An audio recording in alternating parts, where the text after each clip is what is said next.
only warm primal ever. Never, ever.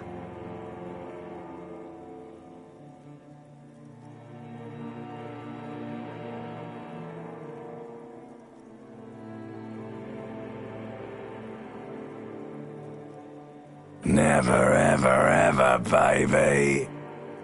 An inordinate amount of time passes. It is utterly void of struggle. No ex-wives are contained within it.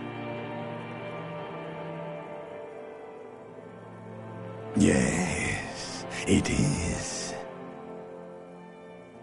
You got it, sweet brother. Nothing upon nothing upon nothing. Coming right up, sir. Smooth passage. Do you really? You wouldn't like it if I told you what was back there. Why'd you think you had to bludgeon yourself into oblivion? Or did you not sense yourself marinating? Poured so much on yourself, got a bit carried away, did we, Chef? Fear and apprehension. You should ask what's out there first.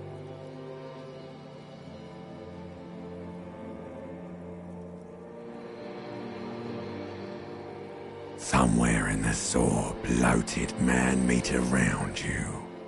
A sensation. Like a fly to the ointment, your conscience sticks to it. The limbed and headed machine of pain and undignified suffering is firing up again.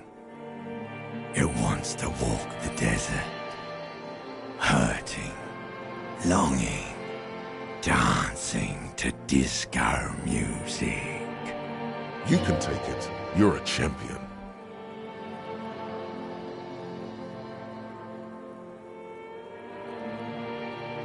The stench of liquor rises from your mouth, and with it, an ungodly headache.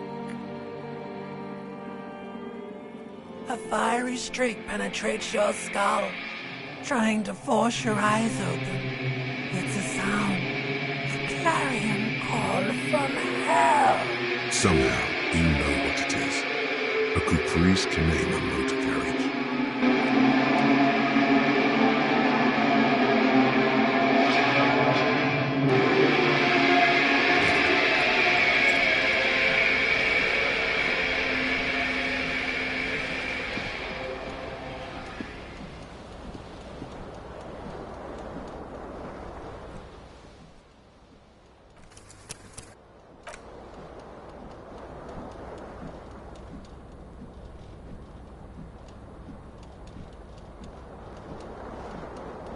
This fan has two chain pull switches.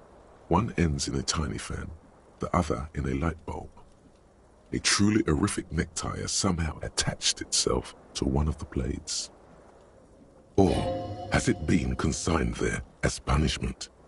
You feel as though this creature is your friend and wants to reattach itself to your neck so that you may continue your adventures together in this strange world.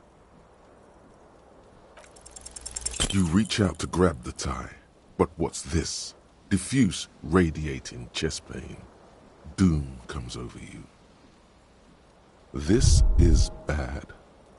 Feels like sharp stones grinding in your chest and keeping you from moving for quite a long time, still ongoing.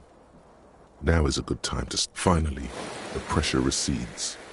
You find yourself covered in cold sweat and trying not to move, hoping it will keep. The blades come squeaking to a halt. It should be easier to reach the tie now. You swoop up and catch the tie. Snap. It's released from the blade. Warning, warning, the necktie is no longer contained. What you have in your hand is a fantastically colorful tie with 4 or 5 different patterns. The knot reminds you of a noose. If it's your friend, why was it up there? Who ties their friend to a ceiling fan? Maybe this thing is dangerous somehow. An ominous, foreboding feeling fills you as you look at the tie.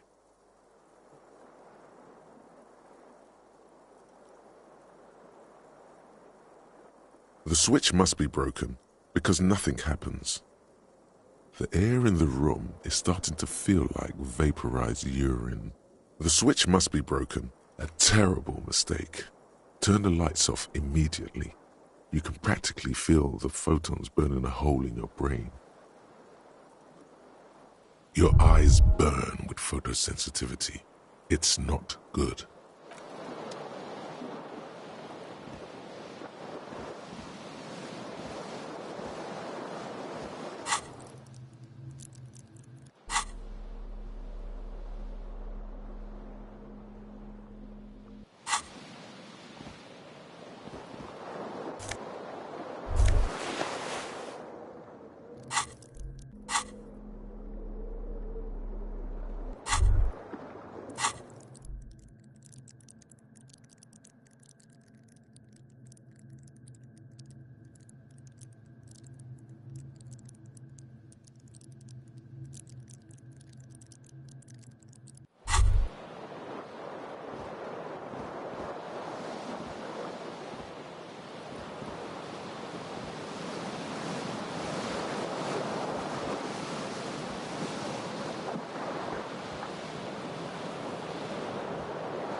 The window stands broken in its frame.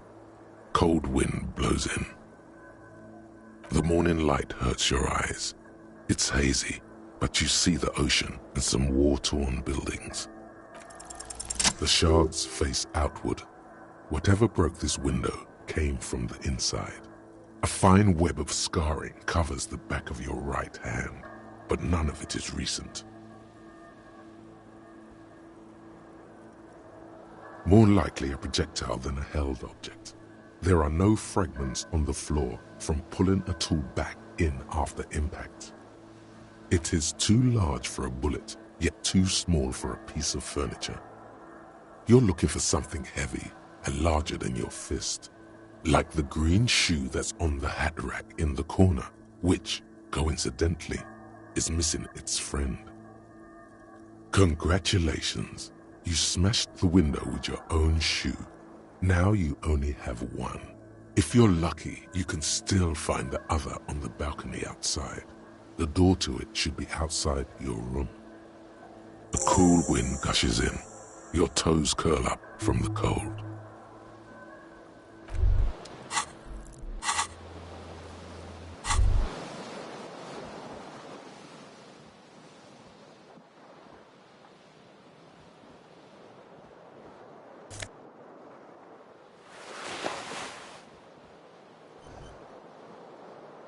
You hear a jingle. Keys are clinking in the pocket of your flare-cut pants. It says "whirling in rags" on the aluminium keyring. There is a single key on the ring. The number 1 is etched on it. It should open the door.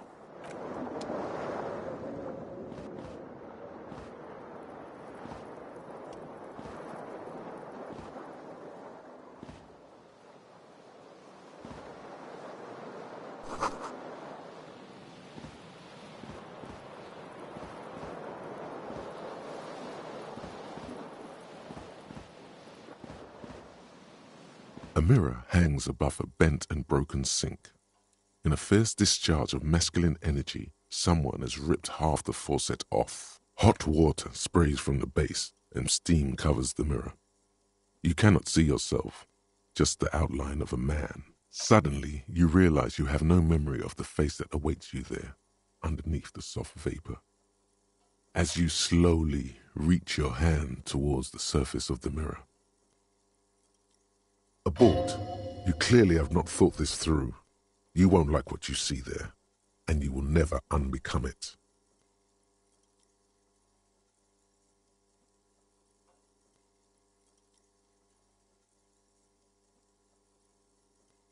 Yeah, there is definitely something wrong with it. Where to even begin? There is the bloatedness, then the swollenness. It's like there's an upholstery of alcohol underneath your skin. It's not. Your nose feels like a small balloon in the middle of your face. It hurts when you honk it. It doesn't appear to be a particularly tiny nose either. Not with all the drinks it's absorbed for you. It's not. It's swollen and snail-like, wriggling between your fingers. Behold. You have no idea who this thing is, do you? It appears you're also dead. There's clearly rigor mortis on your face. Or wait, is that an expression? Are you trying to make an expression with that face? Why? Please stop. It's horrible.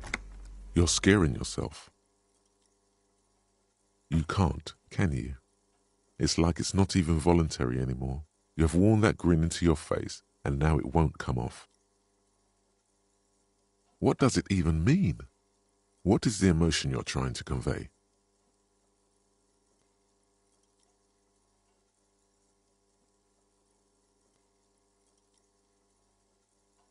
You should check yourself for a pulse, superstar. From here it looks like a cadaverous spasm. Getting clever appears to make the expression even worse. Now it's mixed with smugness.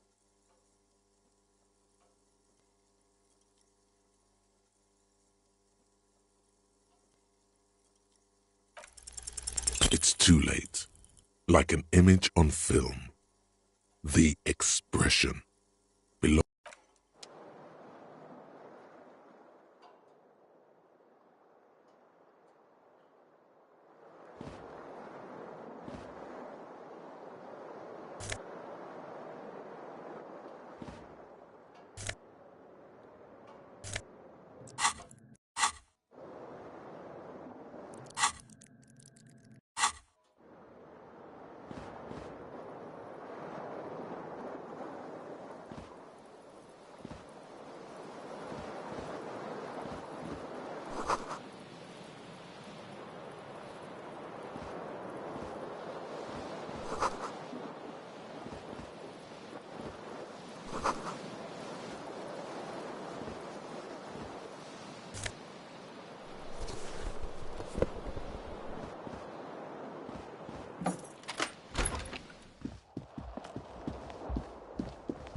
There they both are. Two identical shoes, both copiously green and indiscriminately snakeskin, reunited on your feet, like two baby crocodiles.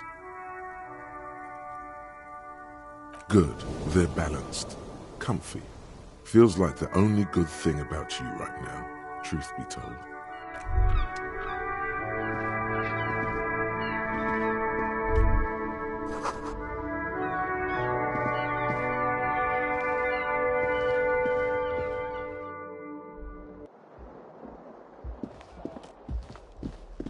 Hello, officer.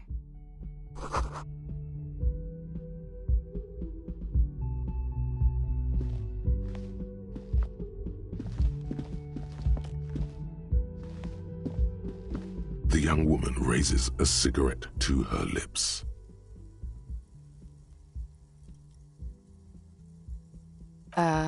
No.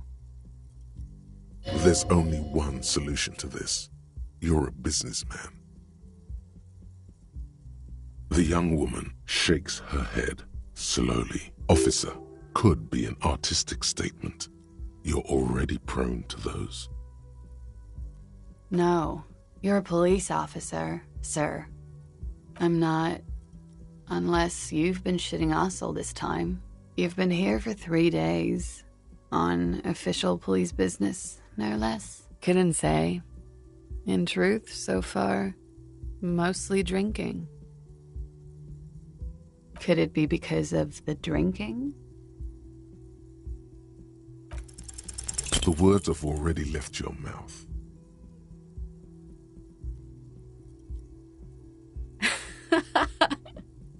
What was that?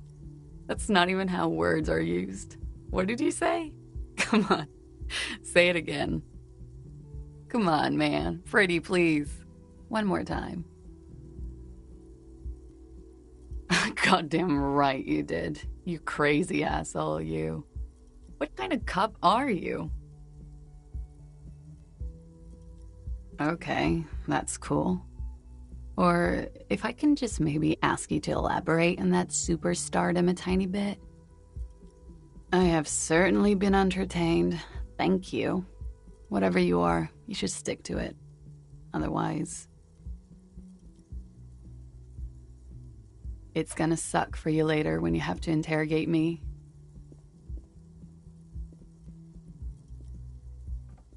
And for the record, no, I didn't do it.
You should totally sing karaoke here, the first chance you get. Your emotions need to be expressed. People need to know your vast, oceanic soul, utterly. And it needs to be heard through a PA system by other people. Who is mistakenly identified as a cop for his prominent jawline?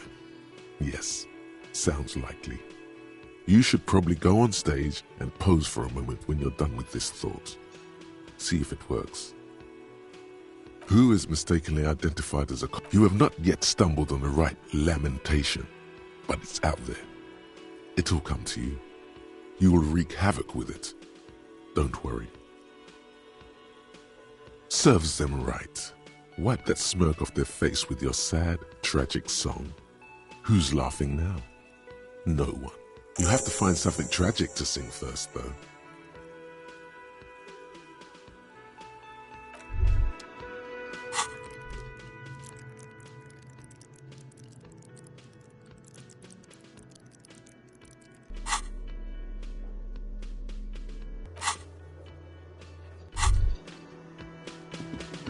As you turn, a bright light catches your eye, making you squint. From a distant sunset, a stage light, flash photography, nowhere in particular. It's just what superstar law officers do. They squint at lights, and they solve shit. Yeah, you have.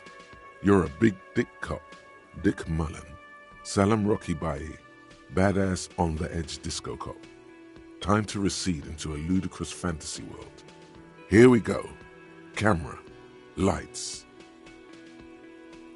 With a sudden flash, the world freezes around you, and you along with it. In an iconic monochrome solution, a black silhouette against a rasterized orange world. It's on.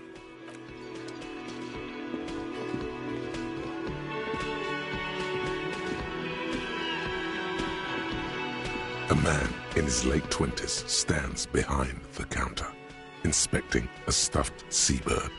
As you approach, he gives you a sideways glance, then looks down again. That was disdain in his eyes. Even now he is purposely ignoring you. Looks like he's not a fan. A competent work of taxidermy. The white and brown seabird lies among piles of coasters and drying mugs. One of its wings broken. The man is trying to mend it. Looks like the bird was ripped off the shield that was used to mount it, most likely on a wall. This is the Great Skua. The seabird is the symbol for the discovery of the Insulindian Isola, the part of the world you are in right now. Something about it makes you feel bitter. Look, your buddy is over there. Why don't you go and talk to him, okay? He pretends not to hear you, concentrating on the bird instead.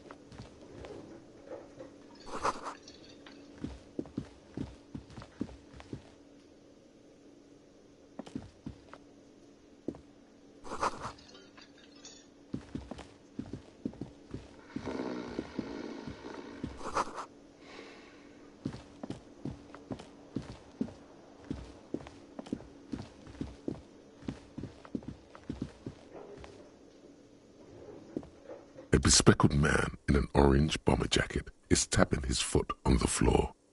Looks like he's waiting for someone. As you approach, he narrows his eyes and extends his hand in greeting. If an assault were launched on this building right now, if the windows came crashing down and the whole world descended upon you, this man would hurl himself in death's way to save you. You are sure of this, but why? Hello, I'm Kim Kitsuragi, Lieutenant, Precinct 57. You must be from the 41st.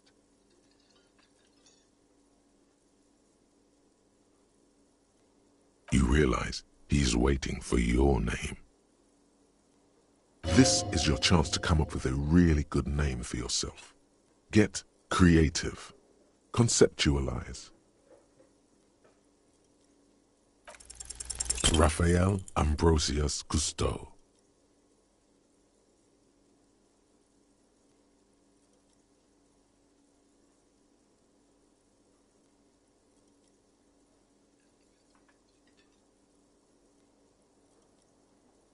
Yes, well. Not for a moment does he believe that's your real name. He casts it aside as an intra-departmental joke or a peculiarity he doesn't understand. It looks like we had a little scheduling error on Sunday. Saturday too, actually. Have you had time to talk to the manager here? What he means is, he has been trying to meet up with you for 2 days, but you have been otherwise occupied. If you don't mind, we should talk to him again. Ask him for a rundown of the area. Now that I'm here as well. I understand the scene is out back, right? It also wouldn't hurt to assure him the police are finally here. In full force, I mean. Have you mapped out the initial interviews? Right. And the interviews? Okay. We'll have time for that after we take a look at the coroner's case. Have you removed the dead body from the tree?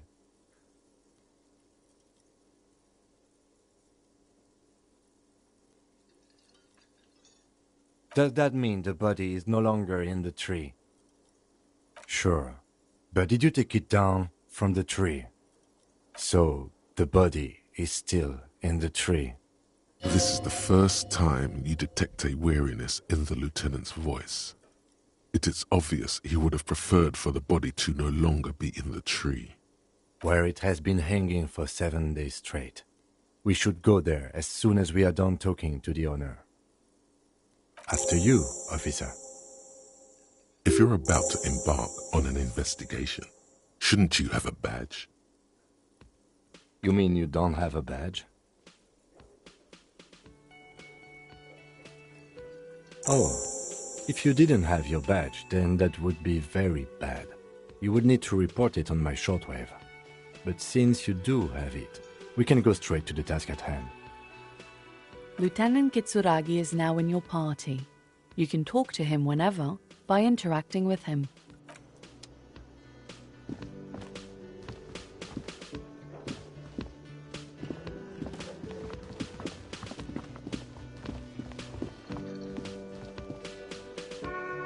The man with the unimpressive beard. No, Mr. Gart, right? Yes. I am Kim Kitsuragi from Precinct 57. This is an inter-district investigation, so joining me from Precinct 41...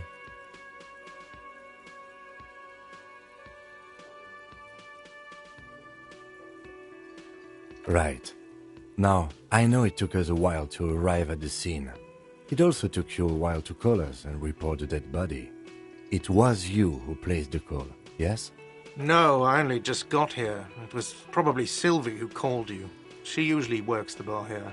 I'm only temporarily taking over her duties. Do you have her number? As a matter of fact, I do.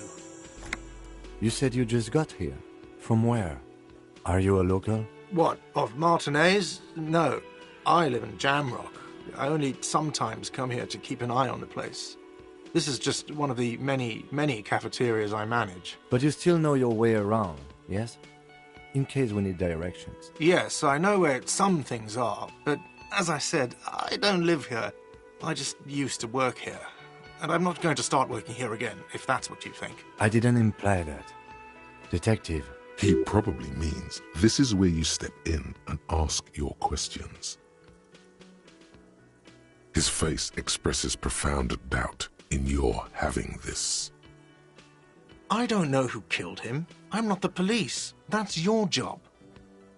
What are you, crazy? Of course I didn't kill him. She went away because none of your... Have they not been telling you you're a cop? Okay, you got me. She went away because of the dead body out back. And because I asked for her number. Thank you. I asked an employee out. She didn't want to come, but felt obliged to. It was a bad idea. Now, what is so goddamn fascinating about that for you? It's got nothing to do with the lynching. What?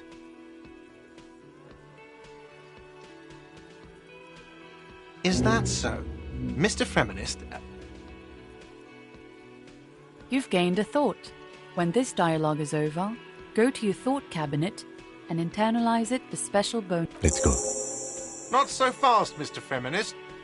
You owe me 130 real. No one is saying the multi-pattern necktie you found tied to the ceiling fan can talk. No one. It must be merely imagination. But... Let's bail! Time to push the eject button! Sounds like a responsibility! You don't like those!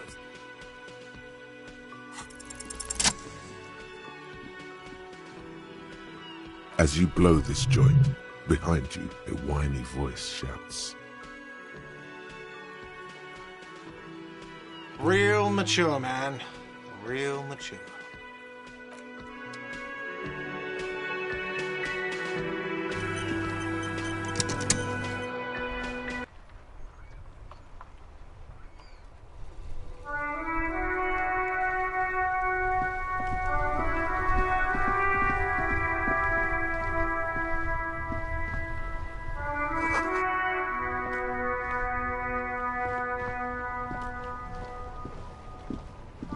The RCM in Martinez. What can I help you with? Of course. What can I help you with? Me? I am just a gardener. I am pleased to meet you too, officer. Of course. Where to? Oh, that's right there. in the yard. She's relieved someone has come for it. No problem. Of course. Her gloves. You get the feeling that you need them. You have a dead body to deal with. Sure. Keep them.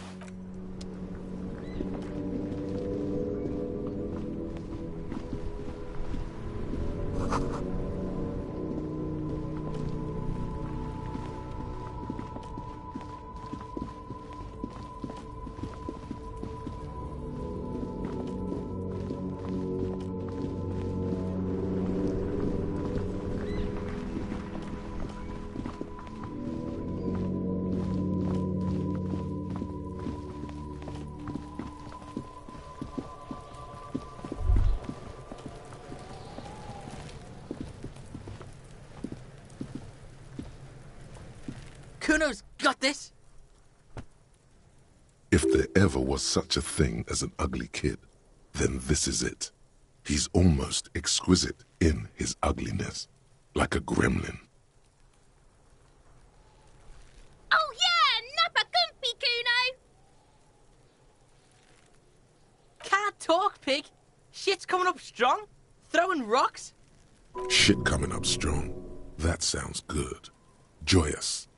You should hang out with this kid and see what that juicy shit is all about. I mean drugs. The kid's on drugs. Yeah, Kuno! Ride the lightning, Kuno! Kuno's riding it, see? The rake, Kuno! You should throw the rake at him, dude! The fuck? Does Kuno know what a rake is? Kuno's not a gardener.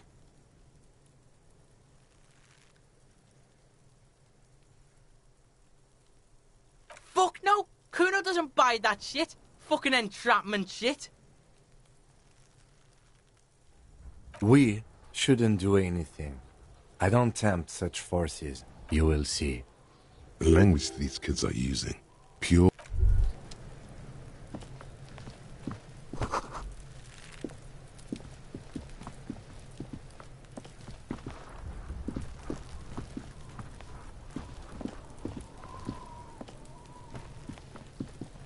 There are several footprints in the mud, left by work boots.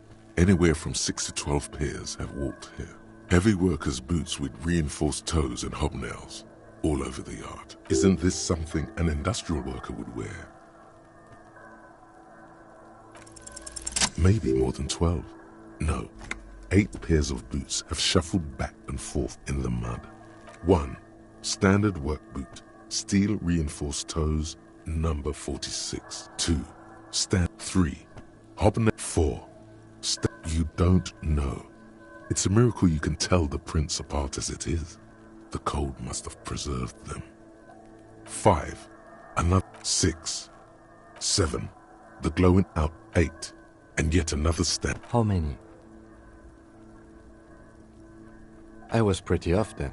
I counted 20. I never got the hang of it.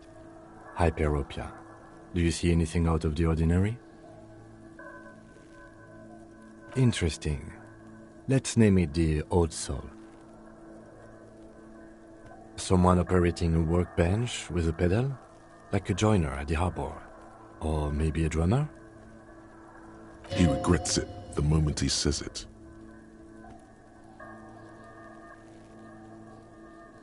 I don't know why I said that. We are not looking for a drummer. We are looking for a group of dock workers. The lieutenant clearly appreciates the chance to clear up the drummer issue himself. Perhaps it could be a driver. A driver would wear out their right shoe before the left. The accelerator is on the right. He doesn't seem to hear you, looking south toward the traffic jam instead. The machines are silent. The engines are all turned off. We should keep our eyes open around the traffic jam. See whether anyone strikes out as a potential suspect. Seems prudent, no? Mm-hmm. A woman or a kid? Okay. How do you know? He knows it's hard to discern sex from a person's gait. That's okay. Go on. 200? Could it be the combined weight of 2 people, one carrying the other who's tied up? Let's say a heavily built worker carrying a similarly built, soon-to-be-dead man. He might be right. 200 kilograms of living weight is unlikely.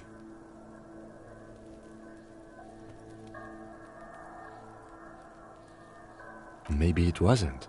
There is real, palpable excitement in his voice at the prospect of it not being a giant. Possibly, yes. But why? Yes, they could have used a makeshift stretcher or just march him up to the gallows. Maybe there was a physically impressive strongman in their midst. Someone who wanted to impress their peers. Even easier to carry on a stretcher, or between two men. Anyway, it's for future consideration. A week, maybe?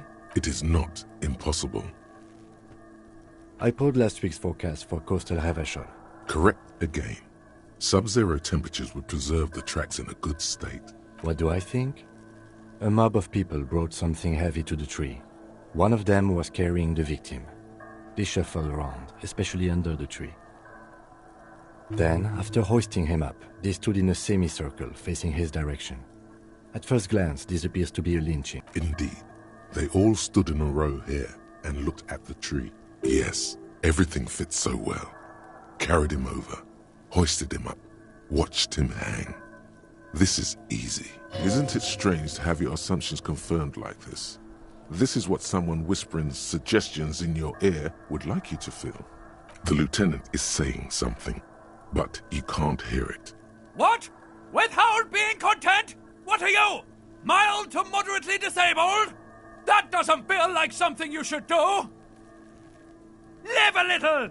Everything on the damn crime scene fits like a glove! You should get shit-faced on this damn crime scene! Ha ha ha ha ha!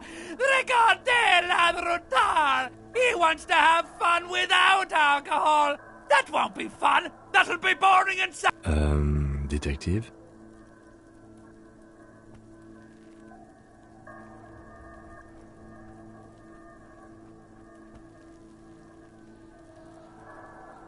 The lieutenant doesn't understand what's happening. I agree. Our assumption...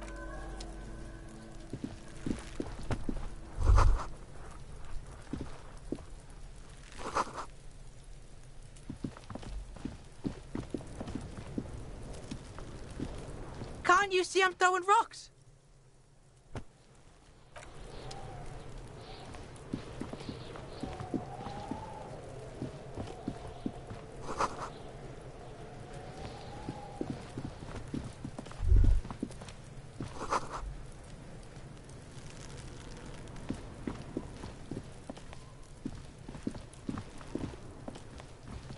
Kuno, the pig's getting pretty close to me. Come to snuff my shit out, I think. Looks like it's time for me to go, Kuno. Pig's come to take me in.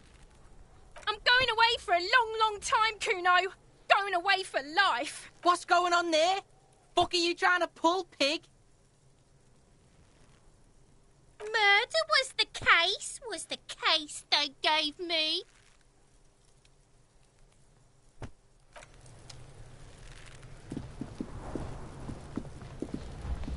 The corpse looks at you with bulging white eyes. The face around them does not look human. It's swollen and ready to burst. His lips are fish-like and his tongue like a ball gag in his mouth.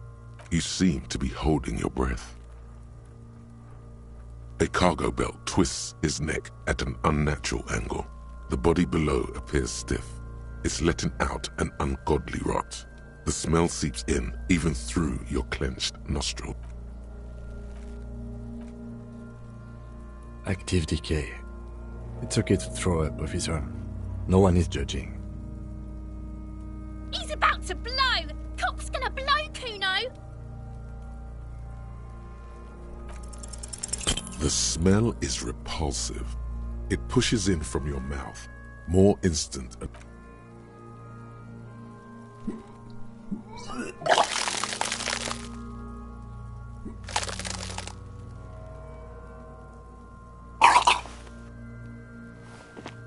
You feel a great force ringing from your stomach, until a pool of vomit lies under your feet, and your throat stings from the stomach acid. It's okay. Happens to everyone. The hangover is clearly making this worse for you. You could use some ammonia to clear your head. There is Frit nearby, east of the hostel. They usually have a small apothecary. If they don't... There's a greenhouse here, and a gardener with a wheelbarrow on the corner of the whirling rags.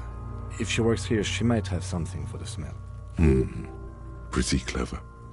Acquiring ammonia will provide a modifier to the white check.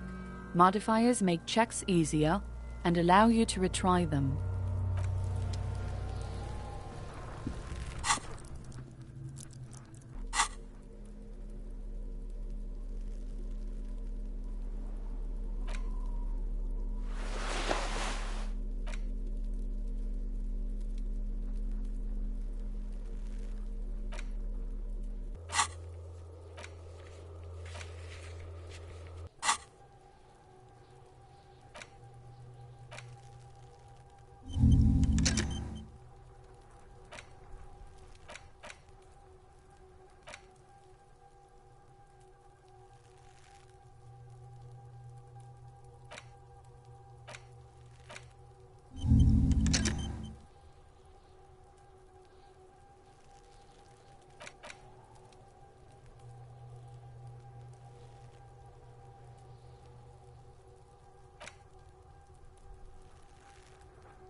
There he still is, looking right through you with his white eyes. The body below. Active decay. He's about to blow! Cock's gonna blow!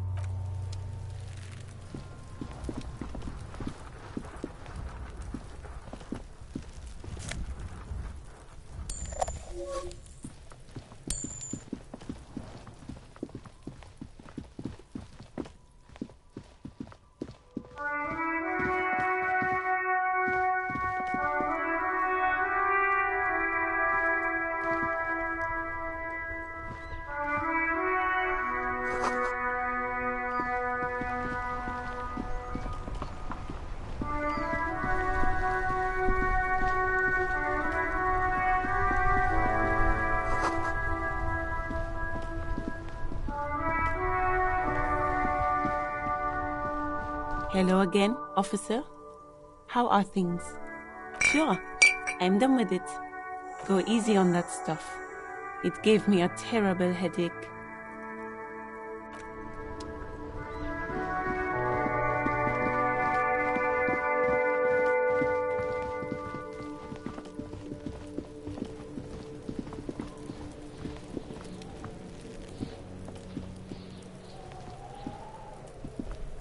There he still is, looking right through you with his white eyes. The body below is entirely dedicated to that corpse smell, emitting it.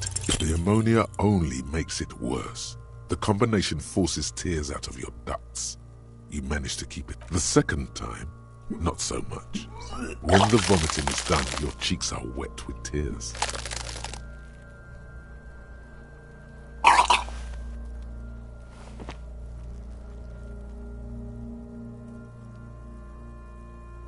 Nor does the wind right now.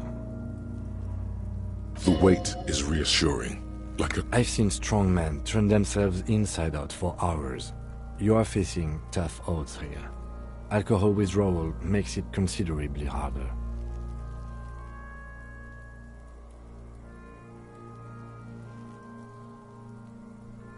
I've seen captains puke their guts out. It never gets easier. You never get used to the smell. Every Monday is cadaver day. Throw up, investigate. Throw up, initial autopsy. Throw up, baguette. Then drive to the station. Maybe throw up on the way there. I think I've lost my sense of smell. A white lie. Not being hungover helps too.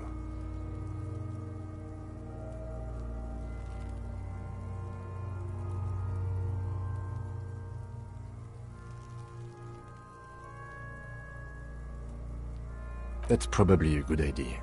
Clear our heads. But before we can do that, you need to get your shit together.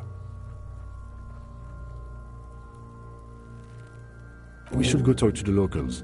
Find something else to do while the wind changes. It's pretty bad right now. You've gained a thought. When this dialogue is over, go to your thought. Give it half an hour. Get yourself together.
An inconspicuous pile of the roofing material, Eternite.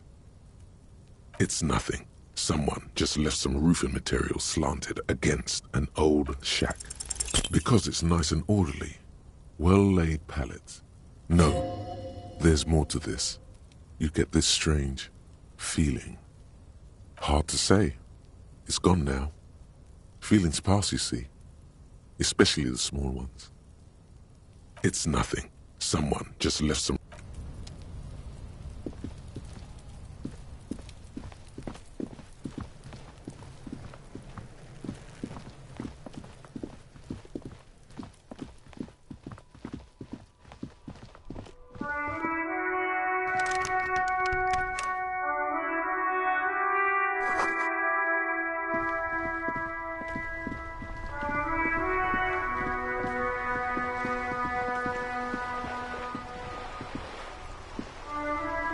Yes?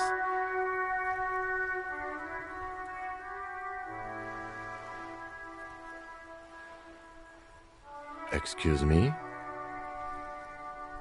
You have a distinctive way of walking. I hope you don't take this the wrong way. They say it's a scene-clearing technique developed by one of your lieutenants for gathering evidence.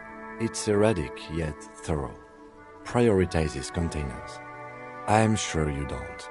Passing along frivolous interdepartmental stereotypes is not usually his oeuvre. Have you no shame? Whining about your back every time you bring out the measuring tape. René, you're a man with a fork in a world of soup.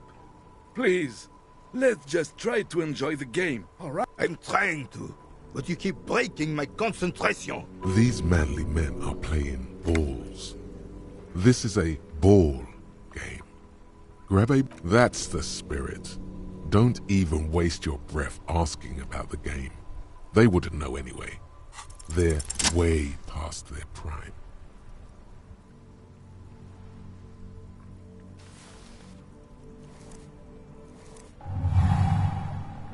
You are immediately surprised by the ball's lack of weight. No matter, you'll make it work. The cold metal ball is surprisingly smooth against your neck. It has a pattern on it, probably a sponsored ball. Yours would only be covered with bumps of learning and scars of victory. Already your muscles are adjusting to the weight, the nervous system calibrating, until you and the ball have merged into a single entity.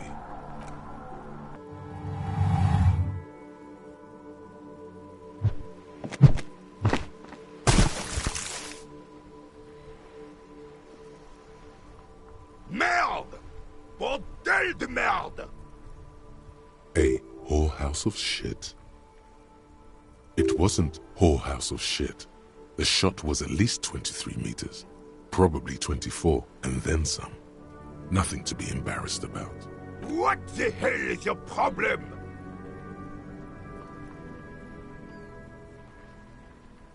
I don't care if you are a cop. You do not just ruin someone's game. It's so goddamn disrespectful. You vandalized our game, son! We can't play pétanque with 5 bull! Yes, pétanque! You ruined our pétanque game! We want our bull back! Take it easy, René. This is just a misunderstanding, isn't it, officer? No harm done. Of course there's harm done, you orange slug! You owe us a goddamn bull! Good! Mistakes are forgiven, when men at least try to right their wrongs. I believe you will try. Now why did you approach us? Yes, why did you come here? Just talk. It'll smooth things over. Old people like... Unfortunately, I don't. Unlike most of the locals, I have no qualms about assisting law enforcement. But this affair has passed me by completely. In Martinez, the union is the law. So can you really blame them? Cop is a pejorative term. I don't have a problem with policemen. On the contrary, I admire the effort to bring order to our streets. He doesn't know about the crime. Your time is better spent discussing politics. I'm confident they are indispensable in regard to all the paperwork and other administrative duties.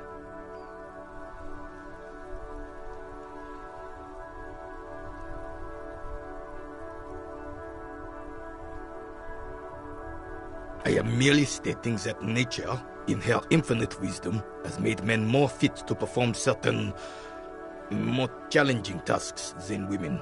Remaining headstrong, making tough decisions on the spot, or even tackling physical obstacles are a few examples of such challenges. I don't want to get into this argument with a police officer.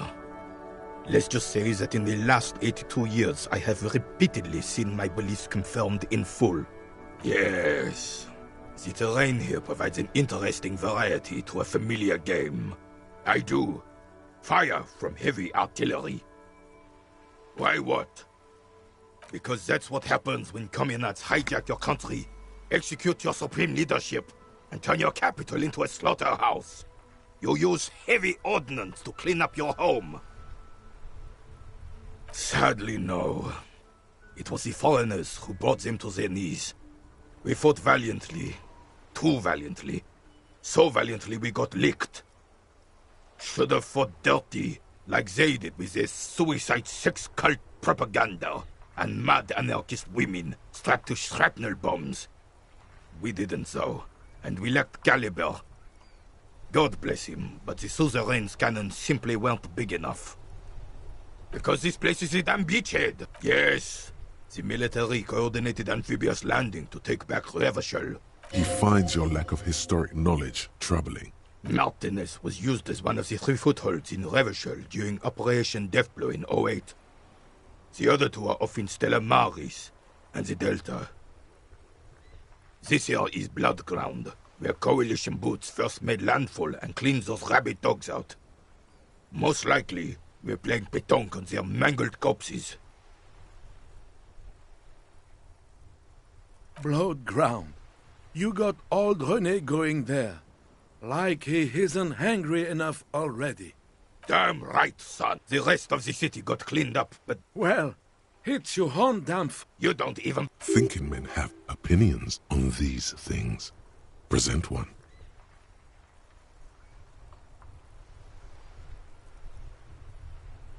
Preposterous! Surely you don't mean it. I would have preferred if the Right Honorable King Guillaume returned through Revachol. Or even if that damn clan Frisel had risen from the grave and led us. This royal failure weighs heavily on him. Instead, all that is just, holy, and beautiful in the world. This is just what the commies wanted. This was their plan all along. The suzerain is the king. It's no use talking to you.